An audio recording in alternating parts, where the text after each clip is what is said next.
Welcome to the Nürburgring in this week's Daily Race C. Chosen the Peugeot because it was number 2 on the list, and to be fair, it turns out to be a wolf in sheep's clothing. Starting off the race in position 11, we already have our first collision, and that is 2 places gained. Thank you ever so much. Coming down towards turn 1, let's see what manner of chaos is going to erupt. None. Almost none. A little bit of a door bang there. Up the inside we go, spinning the front wheels because it is actually front wheel drive, and away we go. Do you know, for a front wheel drive car, this thing has some brilliant grip on it as well. Now, looking at the inside there, car on our left is looking to make a switchback, but instead they try and go through me, and off the track they go. So, you know, sometimes trying to be Casper is not beneficial.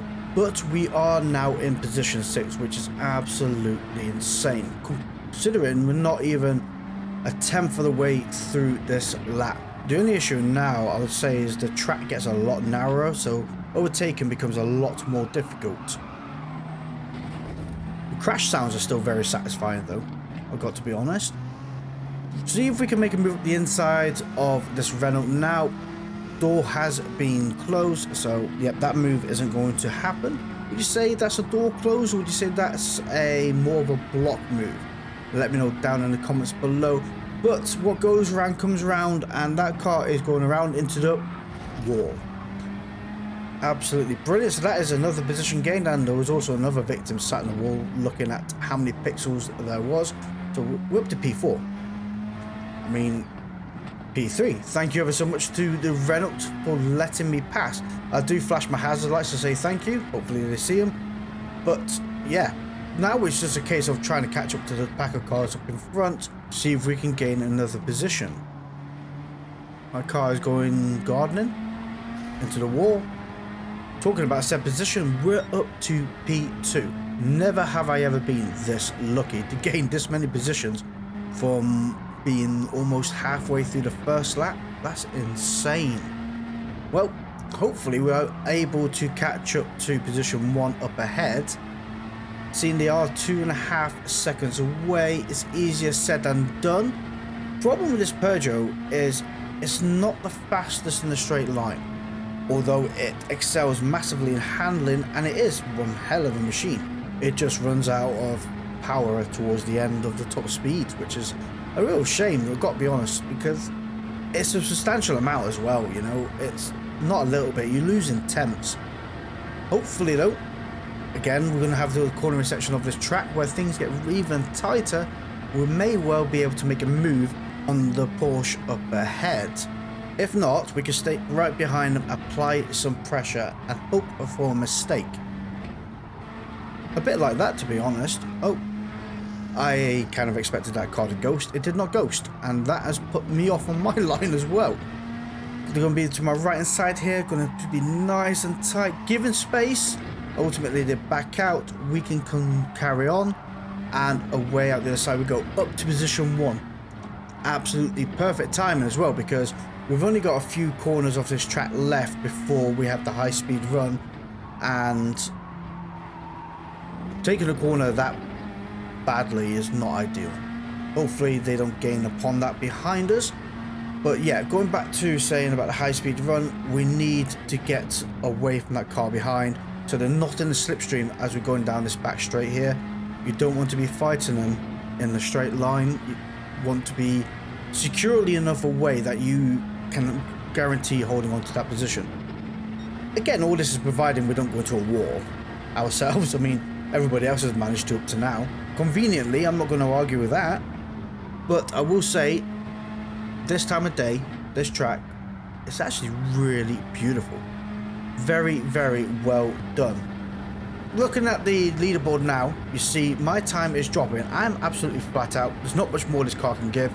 And I'm losing a good old 10th, 2 tenths on this straight. I tried going down to 5th gear, didn't make much of a difference. I think it's too high. The car behind did manage to start catching us up, which is not ideal. But the gods are in our favour in this corner alone. Braking down to 2nd gear, turning in a little bit hot. The car behind came in a little bit hotter and went gravel castle building. So that's the kind of break we needed to get away from that car behind. You can see now 4 seconds, 5 seconds. Not too sure where everybody else is, but we are just zooming away. And honestly, this car just shone at this track. It was absolutely brilliant. And it was just a random pick. I've picked the Mazda last race. I've got this one this race. Finishing off in position 1, 7 seconds ahead of everybody else, which is absolutely insane. But make sure it's not a fluke. We head back to the Nürburgring. I'm going to do it all again. Would like to point out though, this race is much more chaotic than the previous race. The previous race I would say is very tame compared to this one. Not only that, thanks to the previous race I now can have a better feeling of what the car is capable of. So we're actually going to really give this car just about everything it's got, bar my skill level. Coming down towards turn 1. Brake into the corner, and the Mazda chooses to brake very late and actually make it work. So we all turn into Casper the Ghost, and out the other side we all survived it thanks to the very actually good predictive ghosting system. I say it is really switched on for situations like this. Bit of elbowing from the Citroen to the VW. Let's hang it around the outside here. Might as well make it 3 wide to see what happens. Not a lot. We all survived, so I can't really grumble at that. Sadly though, we haven't gained as much positions as we did in the previous race, so things are going to get a little bit hotter once we enter the ring. Right, going to see if we can make a move on the right hand side here of the Citroen. Try and gain that position. Do you mind? I am here. Nothing like elbowing somebody off the track, I guess. So we're going to have to be mindful about overtaking the Citroen and plan it out quite well. Get a little switchback or cut through or something like that. You know, make sure that when we take the position we are very secure, and I think this is going to be a great place to do it. Old switcheroo up the inside. Didn't get on the power as eagerly as needed, so we are now side by side, but I am not going to concede. I've got the inside, getting elbowed over a bit more constantly being elbowed over to the right hand side of the track. I'm just going to push myself over in front of them. They did back out actually, which really did surprise me, but I was cutting through anyway. So yeah, I think they kind of guessed that I wasn't going to surrender this time around. We have lost quite a bit of time to the VW up in front, which is kind of frustrating because of the battle in me and the Citroen had. We have position 7 up ahead, who is 1.5 seconds away, so hopefully we'll be able to slowly reel them in, be in the slipstream before we get down the straight. Just looking, 1.2 seconds. I'm not too sure what the slipstream time is on the Group 4 races. By the looks of it, that Ferrari and the other car definitely had a moment together. Hopefully, me and said Ferrari don't get a moment ourselves. Me, Craig 85 and the Simpsons liveried Ferrari. Fair enough, I can't argue with that. I haven't got a livery in my car. It's whatever came with the car, I guess. Having a little bit of contact through that corner on the rear end. Thankfully, no harm, no foul. Both of us straight through out the other side. I'm going to get caught up by the trio of cars up ahead. And I have got a feeling that the Ferrari is going to go lunging for it while I back out. So I'm going to let them be, give them the space they need to take themselves out. How did I know? Anyway, braking. Oh, I nearly messed up. Oh my gosh, nearly messed that right up. Hey, we can both go through this corner, my friend. It's definitely wide enough. Never mind. Hopefully, a bit of slipstream, be able to make a lunge shot move on the Ferrari, catch up to the VW, and I think that's a Porsche ahead of that. I'm not 100%. Thankfully, though, I mean, we are in position 6, so we have gained 6 places overall because we started off in P12. Not the gains we had in the previous race. So things are definitely a little bit more chaotic and a little bit more competitive, I would say, as well. Cyril in P1 seems to be 7 seconds away, which isn't too bad. 5 seconds away now. Hopefully we'll be able to make that up within the next lap. Thankfully the Ferrari did back out that corner and we was able to make it through. Just need to catch up to the VW up in front, making sure we don't go visit a wall. Thankfully the VW and the Porsche are having a battle with each other. Only gives us the door to be able to make a lunge shot move up the left hand side of the Porsche, and it's going to be kind of difficult to overtake the Scirocco up ahead. I think we're going to have to hang it on the right hand side. Nope, they're bending over. Where would you like to be, my friend? I would like to pick a side too. I think they went off track, you know. Oh, that was a crunch into that wall. There was space. I gave them space, guys. You know, that... Oh, they may have quit. Ah, well, 4.5 seconds away from P1. We are right now on podium, position 3, which is brilliant news, I must say. That's actually very well done corner. Didn't let off as much as I did in the previous race. Having a bit more confidence with the car and a bit more trust in my own skill level does help out massively. Thankfully, though, we are now only 2 seconds away from the cars up in front. Another victim claimed by the wall. Now, this corner gets me every time. Every single time. Okie dokie. Cyril 74 up ahead. 2.7 seconds away and eking away a little bit further. Thanks to my misfortune of not being able to make a corner. Kind of overdriving the car ever so slightly. You can hear me scrubbing the life out of those front wheels. Lost in about half a second that one corner alone. Really not ideal. Got to be a bit more sensible about how I'm driving this car. It is front wheel drive and I can easily overload these front tires and just ask too much from them. This section of the track is fast, it's hard, and it's very strenuous on the front end of this car. 3.4 seconds away, and through the fast section we go. We are thankfully though 2.5 seconds away from the cars behind, which gives us a great bit of neutral zone without having to worry about defending. But we're not going to lose any time away from Cyril 74 up in front. We just need to find time to catch them back up, and coming onto the back straight, it's not going to be ideal. Again, this car initially is insane, and then top speed, it just doesn't have it in the bag. 3 seconds away. I mean, see what I mean? How quickly we are catching them in the corners. It's really, really well planted, this thing.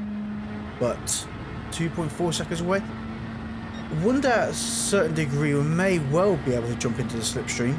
Just looking at the times now, 2:21, 2.2.1. Still catching them up ever so slightly, which is great news. Nope, now the tables have turned. 146 is where this car tops out. The car up in front is obviously still pulling away, and at least it isn't the beginning half of the straight, it's more the latter half. It really is bad on the run. I've lost 4 tenths. Oh my gosh, 5 tenths. That is a lot to lose. Hopefully we have to make it through the section better than they did. The wall and its many pixels can be enticing. I just hope we don't get blocked right now. Fair enough. Cannot grumble at that. Only problem I see going forward now is if Cyril is able to keep up with us, we're going to be under pressure ourselves, and that can easily lead to a mistake or a desperate overtake from the car behind at a not an opportune moment. Hopefully that doesn't happen. I mean, we are now 6 tenths, almost 7 tenths ahead. Maybe we will be able to break away and not be under pressure from that car behind. Fingers crossed is all I can say. What would be nice on the leaderboard, now I can see my car being 1 second away from Cyril behind, but I would also like to be able to know how far I'm away from Kev, for example. I don't know, to see if the car behind is also under pressure. Now yes, I could turn the map on at the bottom right, which will do so in a moment, but again, it gives you a guesstimate range of how far the car behind is away rather than the actual time frame, because you see, although they're not on the radar behind, if Kev was to catch up to Cyril and them two start battling, that will give us the opportune moment to be able to get away. And these are the things that you look at, that you have been given, see if you can plan a strategy going forward. But our strategy right now is give this car everything it's got, because Cyril is catching us up. Not ideal, but hopefully through here will be a little bit quicker. Oh my gosh, that wasn't the track limits, was it? I guess not. I mean, they are now 4 tenths away. Feeling the pressure, I must say. Ooh, that was close to that wall, but I am feeling that pressure from Cyril behind, especially catching up that quickly. I am on power 1, sorry. Better check just in case. It won't be the first time that I haven't actually checked something and I needed to do it. Talk about pitting flash, yeah, that was one of them. That's a prime example of reading things and not just going for it. Yeah. Anyway, 8 attempts, 1 second away from the car behind. Come on, you beauty. You keep turning like that. We're going to have a right field day. Absolute beautiful car. 1.3 seconds away from Cyril behind, which is only going to increase as we're going through this section of the course, which is really ideal. Keeps the pressure off us. We can focus on maximizing this car's abilities rather than defensive strategies, which will only cost us time overall. Again, a lot of it is dependent that I also stay on the track and I don't fall victim of meeting the wall at an alarming rate. Talking about meeting at walls, Cyril behind is dropping rather quickly there, now 3.28 seconds away. May have had a moment, wasn't able to see, but I'm not grumbling. We need this getaway, and I will call it a safe zone really, where if you make a small mistake, something like that, it's not going to affect you all that much. Yes, losing time is not ideal, but we have a buffer and an element of control about how much time we're going to lose and how to recover it as well without being under too much stress, because when you're under stress you can overdrive the car to a certain degree as well. I think Cyril is catching up to us ever so slightly. This car is not amazing at fast corners, or my level of skill is not amazing at fast corners, one or the other, probably a mixture of both. Hopefully with the slower corners and things like that, this is where we'll be able to shine a little bit more. Ooh, that was close to going off track. I came in a little bit too hot there. May have gotten a power just a fraction too late there, but I don't think it's going to affect us too much. 3.5 seconds away. Yeah, it's still gaining away from Cyril behind, which is a great thing to see. Braking at the sign on the right hand side, turning in here, need to get on the power as early as you can. The run up here is crucial, and it really is something that you've got to bear in mind, because if you get on the power too late, the car behind, if they got on just right, will be reeling you in ever so quickly. What you lose at the bottom, you can multiply it by 5 or 10 at the top. So a 10th at the bottom could be a second at the top, a second and a half. Really is that brutal. But it doesn't look like to be the case. We are still getting away from Cyril, although we are pretty much flat out at 134 miles per hour.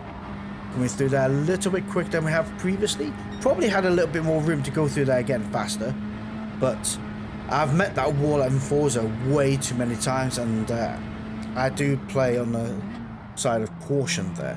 Another thing, braking. I've changed the ABS from normal or whatever it is to weak, and it has made a substantial difference. Not too sure if turning off is actually beneficial. If you guys know, let me know down in the comments below what is the better setting. Looking back at the race though, we have done substantially well twice over. I mean, for this second race alone, started off in position 12, and it took us a good half of the lap to even get up to position 6. Once we gained position 6, it became more of a battle to start working our way up. Thankfully, a few crashes and a few shenanigans has gained us up to P2. And then Cyril meeting the wall at the end of the first lap. We was able to overtake him by the end of the first lap, and into the second lap we got into position 1. Actually taking this section really well. Out the other side we go. We're at 9:10. Where is that finish line? Here we go. We're going to set a 9:15.9. What an amazing race. A beautiful track, beautiful car, and things just went in our favor for both of those races. Thank you all for watching.